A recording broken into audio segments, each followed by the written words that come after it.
how can you make the most out of this short life? There's probably so much you want to accomplish in your time on earth.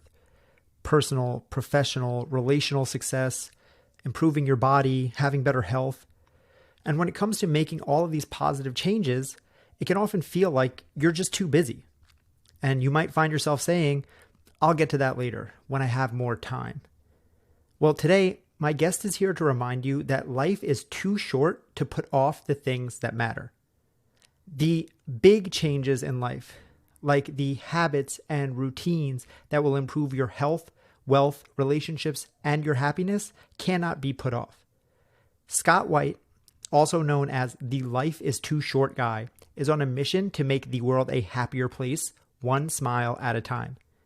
His book, based on his Life is Too Short guy or Listig philosophy, outlines the 10 mental frameworks that Scott teaches to help you make the most out of life, and the mindset shifts that you can implement to start winning today and build a better life now, not some random time in the future.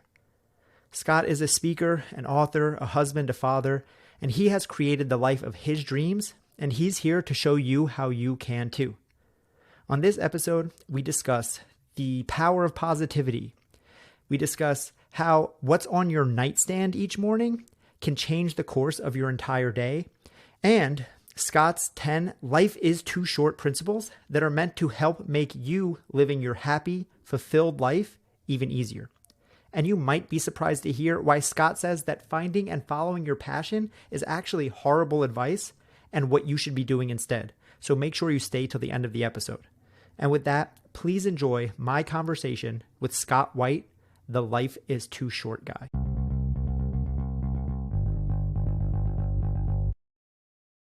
How did you become the Life is Too Short guy? It's evolved over the course of my life. In terms of the specific title, that just happened. I was working with a new executive coach. The second meeting we get together, and his name is Kevin, and I mentioned him in the book. We get on the phone like this on a Zoom call, and this exactly said to me, literally like this. He's like, dude, you are Mr. Life is Too Short guy. Everything's rah-rah, get it done today, happiness, gratefulness. And I'm like, yeah, I guess that's right, but I never really thought of it that way. And then that evening, I had mentioned to my wife, and she's like, oh, maybe that's the book you always wanted to write. And I'm like, maybe, I don't know. So you mentioned that the principles have been building in your entire life. So tell me more about that. What does it mean? What is it that you do that had Kevin and your wife all agree, like, yeah, like this is totally who you are? So that's actually an important question, a great question, Paul. This is who I am. This is how I've evolved over the course of my life. It's about experiences along my life journey that evolved this philosophy. I can't say I was born with it. One of the things I like to say is I'm the happiest guy you're ever going to meet.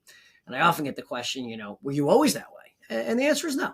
I don't think many people are born the happiest person in the world. I don't think if I reflect back to my earliest memory, sure, I was happy, but I don't remember it being overly a big part of my personality. It evolved as my life evolved. And there are certain pillars that certainly impacted it. There were a handful of specific events in my life that I think really transformed and put a fine point on my life philosophy.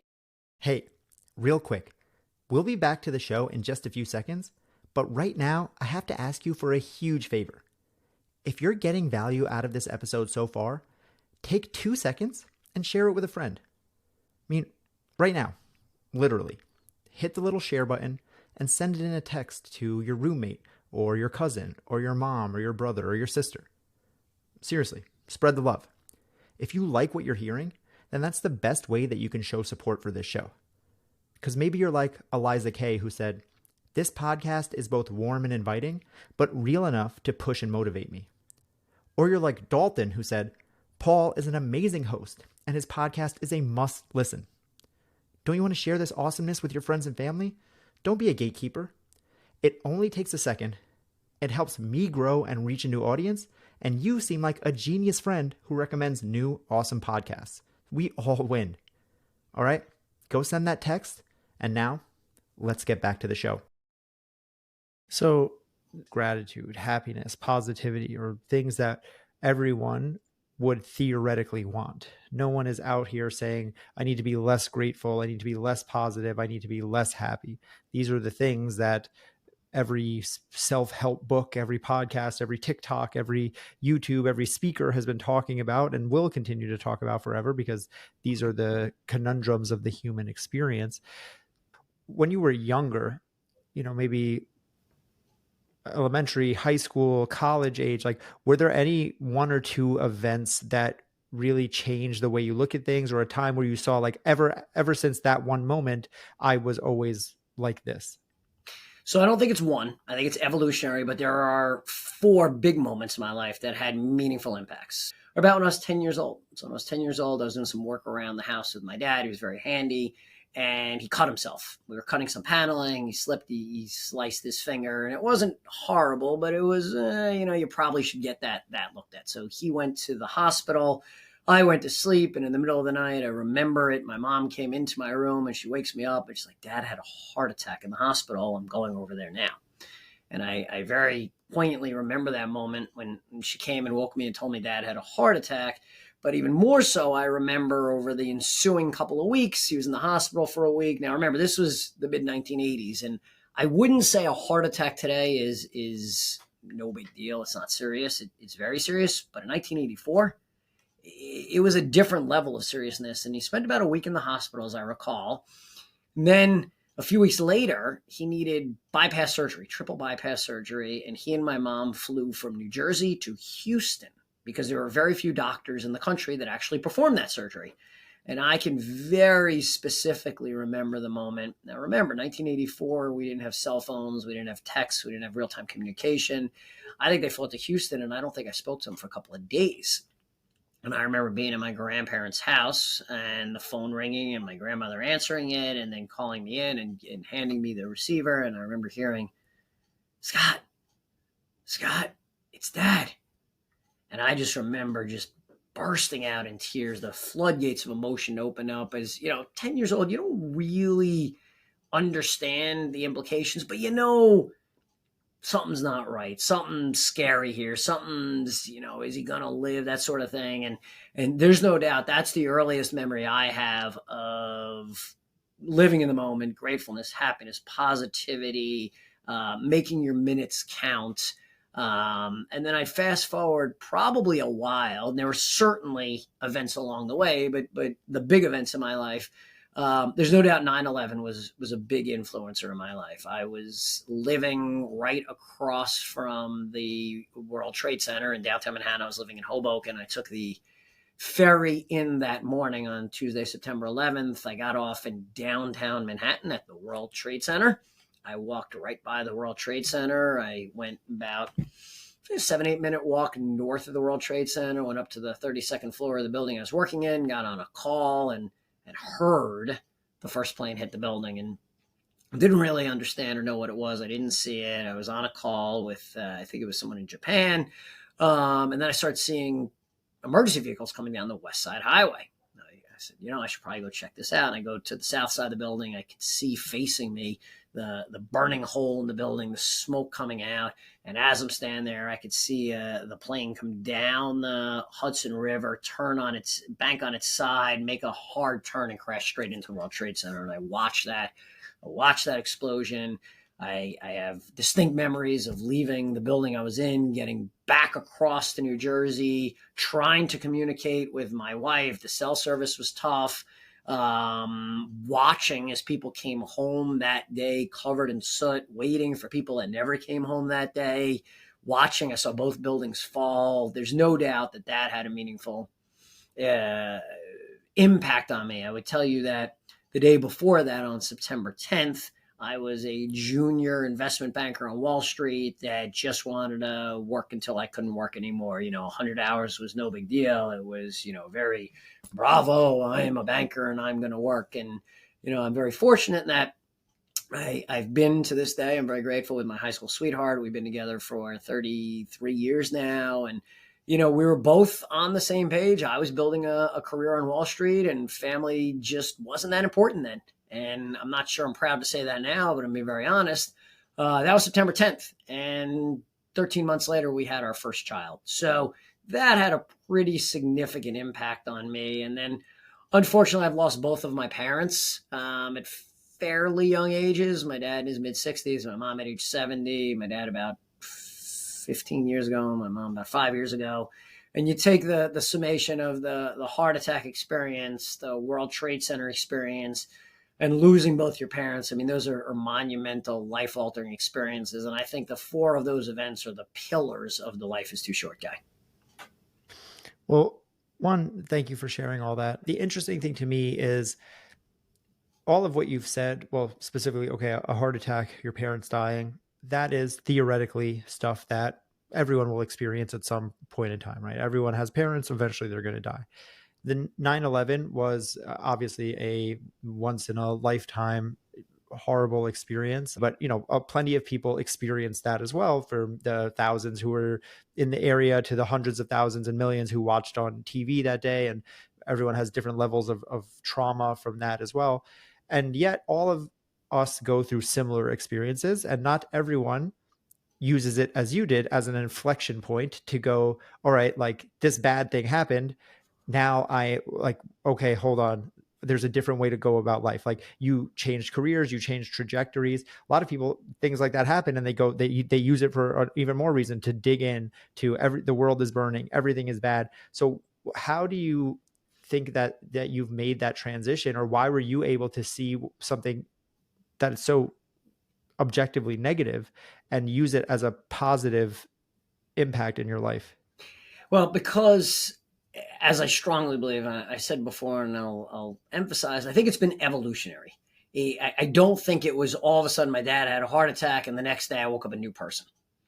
I don't think it was 9/11. There's no doubt it changed me a lot, but it wasn't that moment that the next day I was a totally different person. Look, to a certain degree, we could say we all were different people on September 12th, right? The world had changed forever. We were all different people.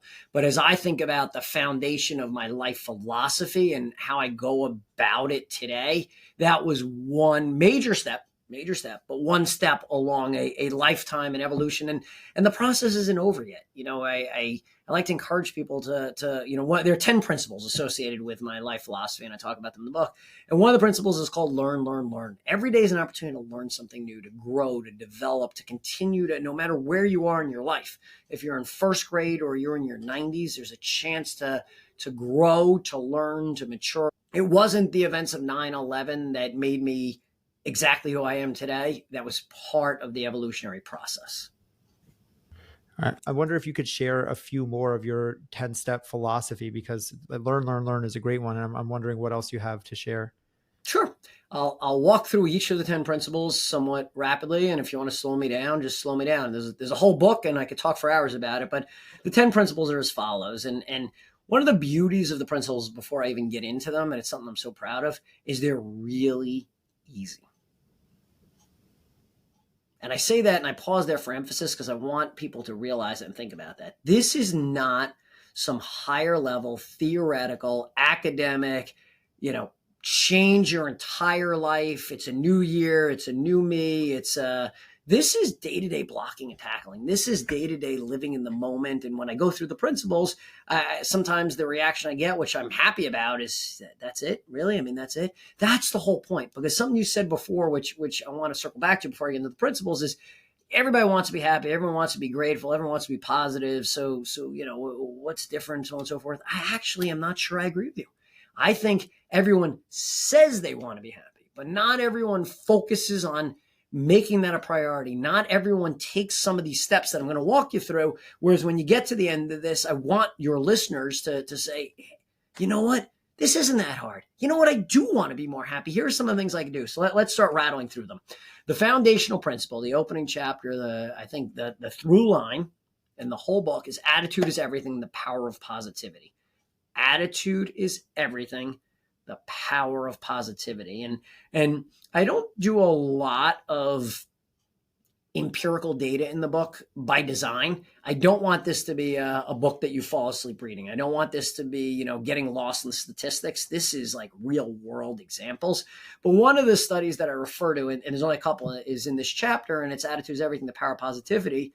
If I were to say to you, Paul, new house, new car, new boat. You got a new yacht, new job, new wonderful relationship. 5 amazing things. Or unfortunately, sometimes we have to deal with death, illness, injury. We'll stop at 3 because that's enough. What percent of your overall happiness, right? The happiness pie, what percent of your overall happiness do you think is directly correlated to those external factors that I just talked about? The positive stuff only, or everything combined? Everything, positive or negative. So your long-term happiness, I don't mean in the moment, right? Somebody dies, you're incredibly sad. But over the course of your life, what percent of external factors, new house, new boat, divorce, whatever it is, good or bad, do you think impacts your long-term happiness? I'd say, unfortunately, a little over 50%, like 60%. Okay. I would tell you that most people answer that way. And in the book, I talk about a couple of studies that have demonstrated that the external factors lead to about 10% of your overall long-term happiness. And that's the point of this. So obviously your next question, and I'll get there before you could even ask it, is, all right, so what's the other 90%? I mean, that's great. So the new house, the new boat, the new car, the new relationship is 10%. Right? What's the others? That's the beauty of it. So about half of your overall long-term happiness is predicated, tied to your genetic makeup. So when I said before, I wasn't necessarily born the happiest person in the world, I'm sure I was born with a predisposition toward positivity. And there's certain people that are just born with a predisposition toward negativity. You know, some of us have predisposition to a certain eye color, hair color, diabetes, high cholesterol. There is a predisposition in our genetic code that makes up about 50% of our long-term happiness and how we view the world. The beauty of that, Paul, is you take that 50%, you add on the 10% that I told you is external factors, 40% is all how you view the world. Can you imagine how many decisions and things that come across your life where you could impact 40% of the outcomes? Attitude is everything, the power of positivity, the foundational principle. It rolls right into and is very closely tied to choose your attitude and own it. You have the ability to choose your attitude and own it. If I were to ask you, Paul, you open your eyes this morning, what was the very first thought when you open your eyes?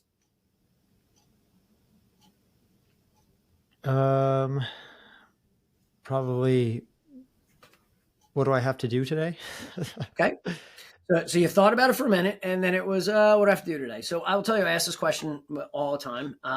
And generally, and I deliberately do this, I grab my glasses and I say, you have glasses on the stand next to you. And this is a great, real, practical exercise for people to try. And when I talk about it, I think people are like, yeah, sure.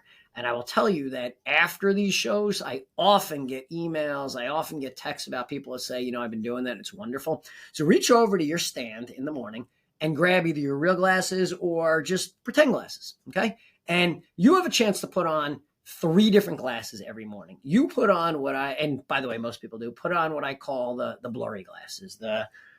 It's Wednesday and I got stuff to do and I gotta go to the bathroom. I want a cup of coffee. It's just it's another day. Okay. Some people, and most people don't admit to this, but some people put on the muddy glasses. Oh, it's dark. It's cold. It's January. I don't feel like getting out of bed. I really hate Tuesdays. Why not reach over? And this is what I did this morning. I do it every day and grab crystal clear glasses.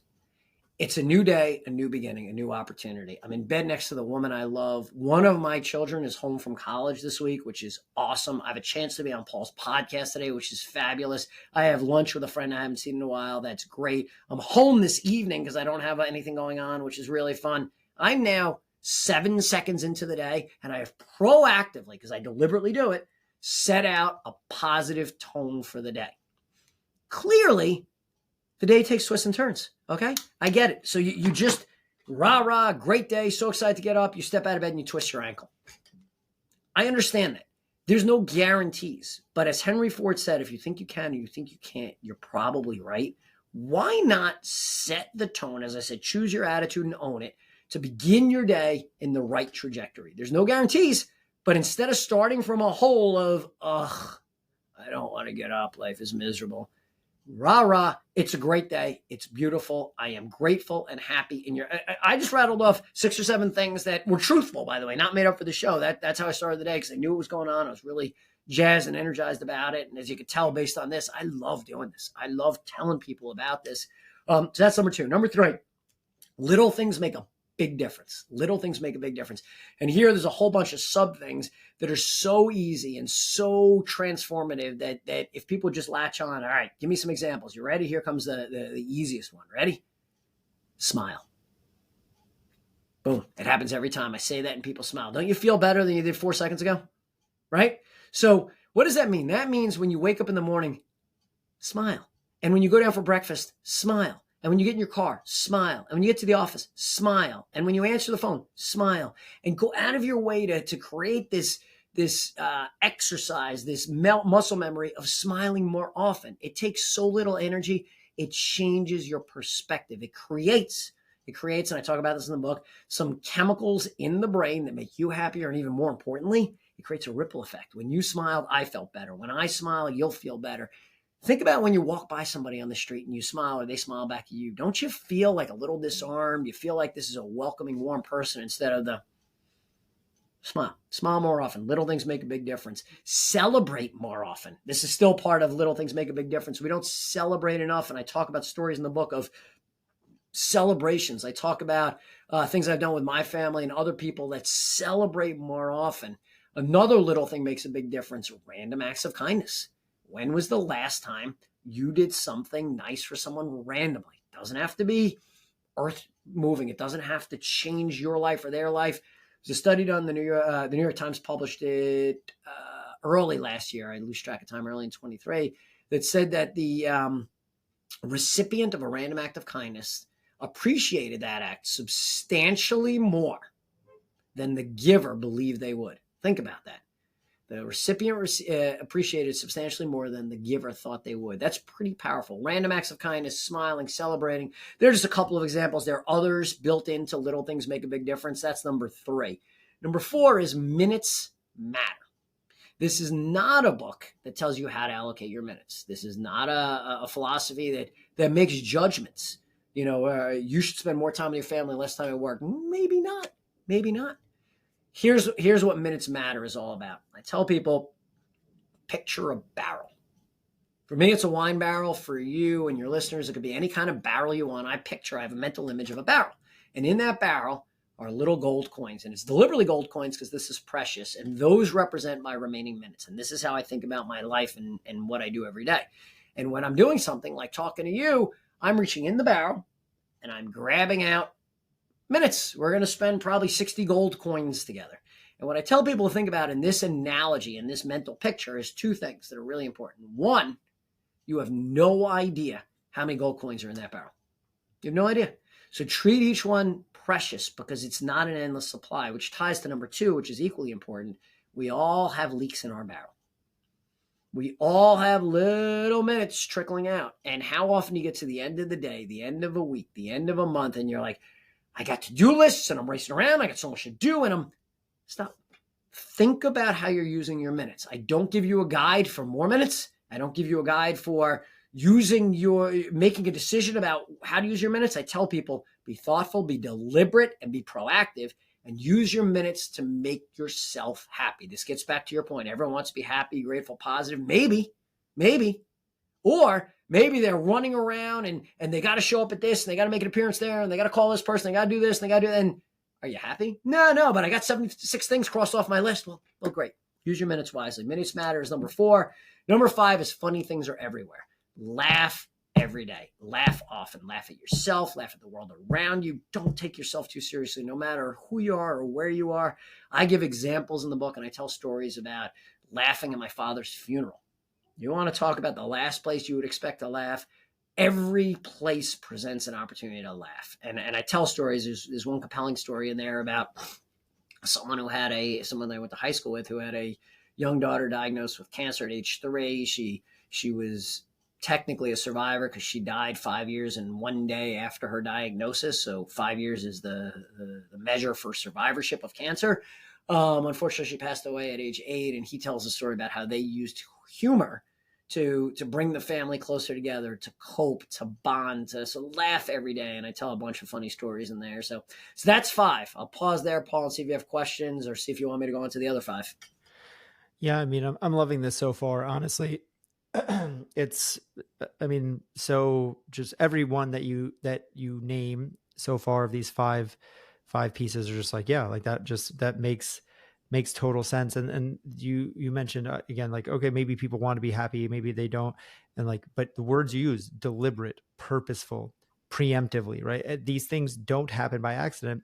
I call these like magic wand goals, where it's like if someone could wave a magic wand and give it to you, people would say yes, right? Who's not going to, like, oh yeah, like of course I want to be happy and rich and this, that, and it's like, but are you going to take the actions to actually do it? Exactly. So that's why, yeah, I really appreciate you leaving, giving us these, and yeah, I would love for you to go through the next five because I'm having a blast with this so far. Awesome. And I'm so glad you said that, because that's really one of the key elements. The underlying theme, the takeaway from this is, sure, you say you want to be happy. And what I said, like, let's just be honest, Paul, there's nothing earth shattering here. You hear this and you're like, all right, minutes matter and smile more. I got that. But I want people to stop and reflect and think about it and use the tools and say, you know what? I'm going to make this happen. As I listen to this guy and I listen to Paul, I'm glad Paul brought him on. I'm going to think about how I'm using my minutes this weekend, and I'm going to smile more. When I get out of bed tomorrow, I'm going to put on those shiny glasses he talked about and set out the roadmap for the day. That's the mission I'm on. So we're halfway there at 5. Number 6, we already talked a little bit about before, which is learn, learn, learn. Every day is an opportunity to learn something. I refer to the work of Carol Dweck, who talks about a fixed mindset versus a learning or a growth mindset. And I encourage people to get out of their comfort zone, learn new things in totally new areas. It's funny. I spoke to I've been doing a lot of corporate speaking, and I spoke to a group, I think, of attorneys last year, and I try to make them interactive. I say, hey, who's learning something new? Who's getting out of their comfort zone? Who's trying to continue to learn? And I'm working on accounting. I'm working on finance. I'm working on risk management. And I'm like, how about you learn to play the cello? How about you learn what it's like to collect stamps? How about you learn skydiving? Like, get out of your comfort zone and try new experiences and learn something new every day. So that's number 6. Number 7 is passion. A lot of people talk about purpose, and a lot of self-help, happiness books, find your purpose. I think it's overplayed. I think it's a little bit trite. And I think we hold ourselves to too high a standard by figuring out what our life purpose is.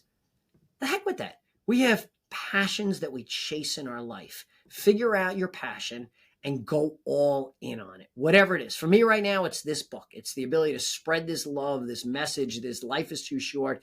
And I'm energized. I'm jazzed. You get me started. I mean, I don't know if you have 2 hours, we can keep going for 2 hours. I love this stuff. Find your passion and realize your passions will change, right? Maybe you're passionate about something this week, this month, this year, for the last 5 years. Search for new passions. Don't get stale. Don't get old. This is a new passion for me. I have other passions in my life. Find them and commit to them. So that's the 7th one. The 8th one is take a chance and get it done today. So take a chance and get it done today. This is the intersection, which I talk about a lot in the book, of happiness, gratefulness, and urgency. A lot of people say, that's an interesting one that you throw in urgency. And I say, it's really important that you commit to doing things now.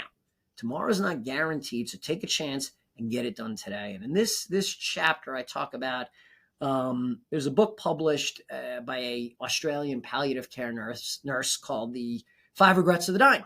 And the key message, the key takeaway in that book, which is really, when you think about it, it's so poignant and so powerful if you really stop and listen to what I'm about to say and think about it. The biggest regret people have on their deathbed is the regret of what they didn't do. I mean, think about that. It's not I did something really dumb, I burned this relationship, I committed some fraudulent whatever, I committed adultery, I committed whatever the mistakes you may have made in your life. Very few people reflect on those on their deathbed.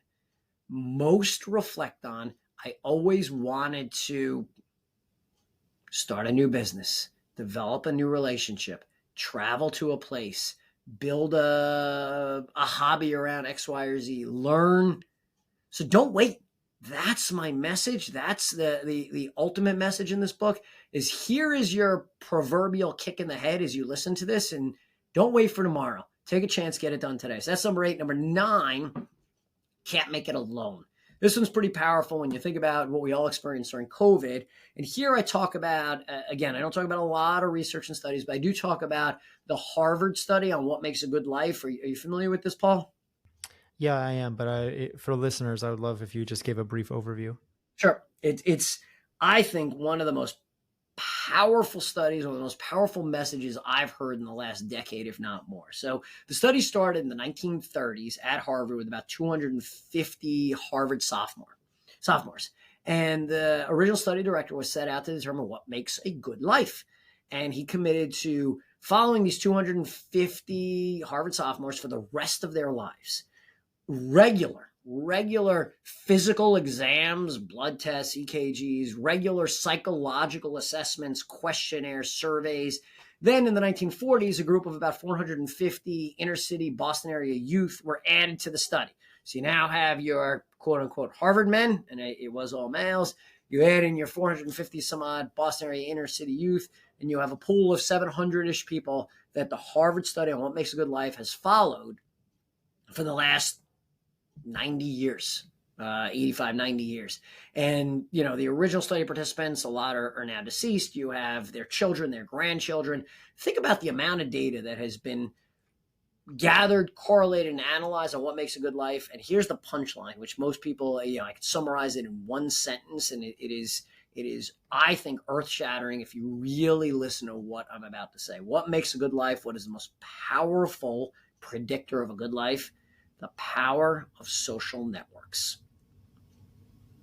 The knowing you have a deep, meaningful connection to those around you, the world around you, however you define your social network. It could be your spouse, it could be your family, it could be your religious organization, it could be your sports affiliation, whatever is important to you in terms of a social network. And I'm not referring to a social, a Facebook network. I'm not referring to an online, like this, I have 600 followers, whatever the case may be.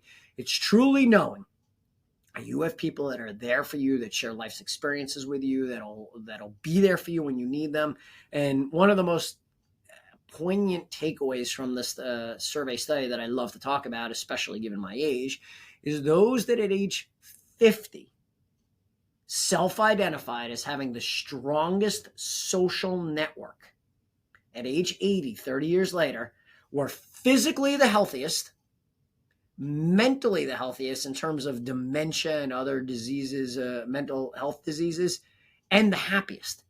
Think about that. Like it sounds like just a passing sort of, oh, okay, so you have a strong social network. But when you think about, you have so much data, the greatest correlation between long-term physical, mental health, and happiness was tied to social network. It wasn't tied to genetics. It wasn't tied to a predisposition to certain ailments. It wasn't tied to physical activity. It wasn't tied to nutrition, right? All the things we talk about. I got an eating plan. I got a diet. I got a physical plan. Where is your social network plan? What are you doing to build a social network? And by the way, it doesn't have to be massive. How are you investing time, energy, and resources in building true, deep, meaningful connections? Can't make it alone is number 9 and very important. Number 10, the closing one, is live today. Don't wait for tomorrow. Live today. Don't wait for tomorrow. It ties to that urgency I talked about. It ties to living in the moment. And I take listeners and readers on a journey in this one. And to the extent your listeners are not out running right now and they're not in their car, if they're sitting at home listening and watching this, I'd encourage them to go on a little journey with me. And I'd encourage you to close your eyes and come on a journey with me. So keep your eyes closed. It'll only be about a minute or two. And we're going to go for a little walk together.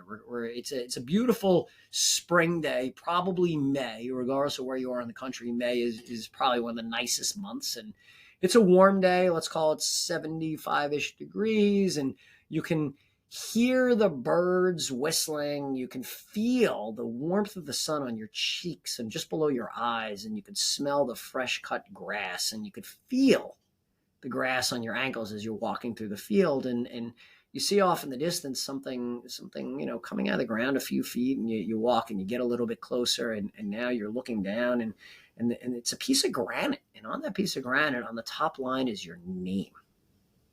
Okay, and keeping your eyes closed because we're not done yet, you now realize you're looking at your tombstone. I want you to imagine what the second line and third line may read.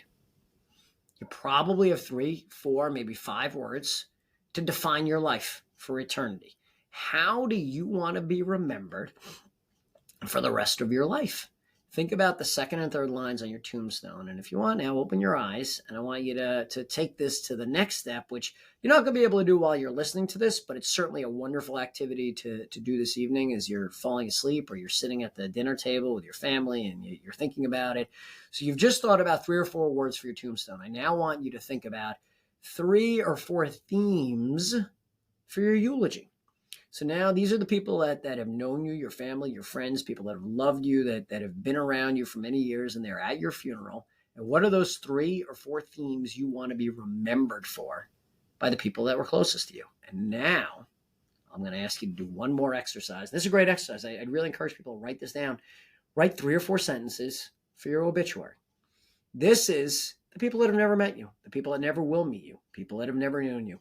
How do you want the world to remember you from people that never met you? 3 or 4 words on your tombstone, 3 or 4 themes in your eulogy, 3 or 4 sentences for your obituary.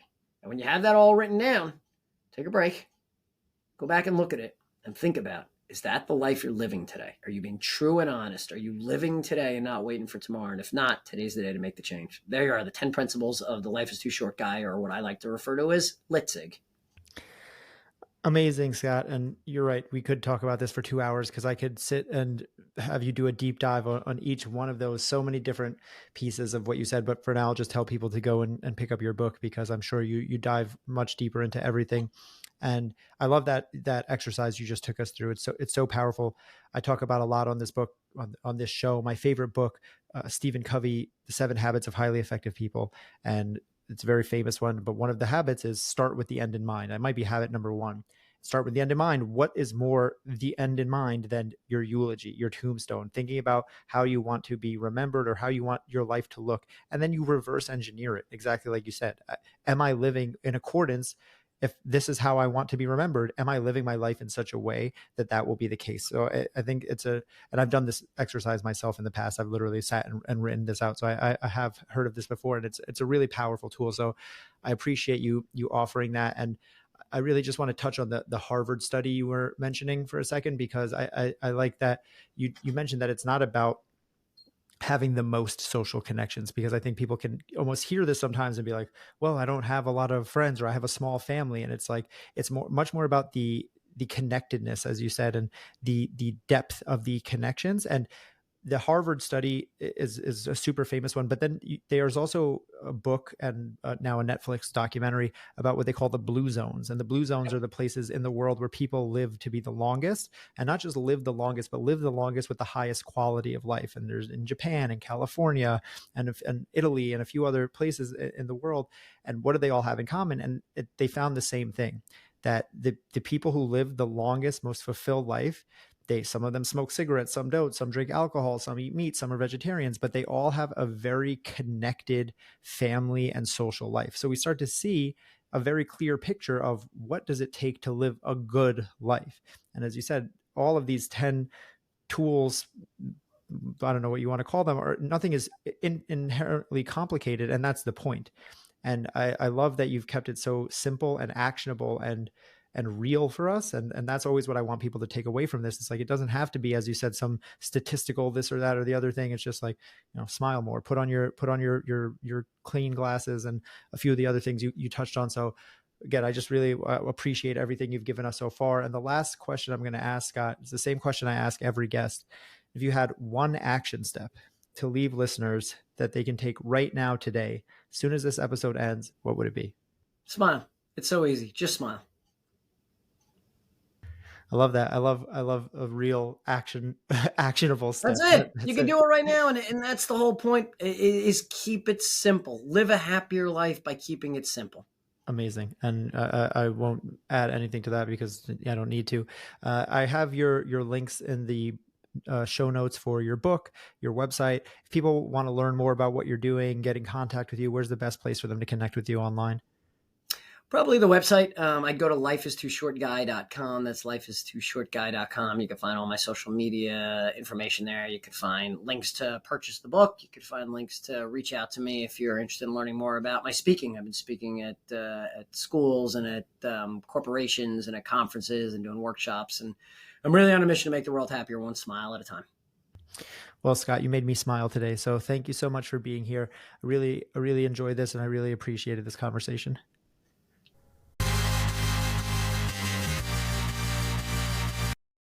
Well, if that episode didn't fire you up, I don't know what will.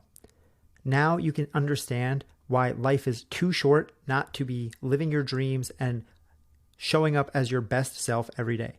So definitely go into the show notes and check out Scott's book, aptly titled The Life is Too Short Guy, because he goes way deeper into all of the principles and practices that he discussed on this episode so that you can make sure you're not only getting the most out of life, but doing it in a way that feels good and sustainable in the long term. And that is change made easy. Before you go, I just have to ask you for a huge favor. If you enjoyed or got value from this episode at all, then take a moment and leave a rating and review in the podcast app that you're listening or watching on. If you like the show and you want me to continue to create more episodes and be able to get awesome guests that will help make changing your life easier, then this is the best way you can show support. You can leave a 5-star review on iTunes like Eliza K, who said, "This podcast is both warm and inviting, but real enough to push and motivate me." Thank you, Eliza. Or you can be like Dalton, who said, "Paul is an amazing host, and his podcast is a must listen." Thank you, Dalton. And thank you to all of the over 100 people who have taken the time to rate and review this show 5 stars on iTunes, or the dozens who have left 5-star reviews on Spotify. It only takes a minute, and it helps me grow. It helps me reach a new audience, and it lets me know that this is helping someone, which just feels good. All you have to do is go to the show page of whatever app you're listening to and hit the little 5 stars. Or go to the comments section on YouTube and boom, that's it. And if you really want to show love, take a screenshot when you do it and tag me in your stories on social media at Change Made Easy, and I'll shout you out in an upcoming episode. All right, go leave that rating, and I'll see you back here every Tuesday and Thursday with new episodes of Change Made Easy.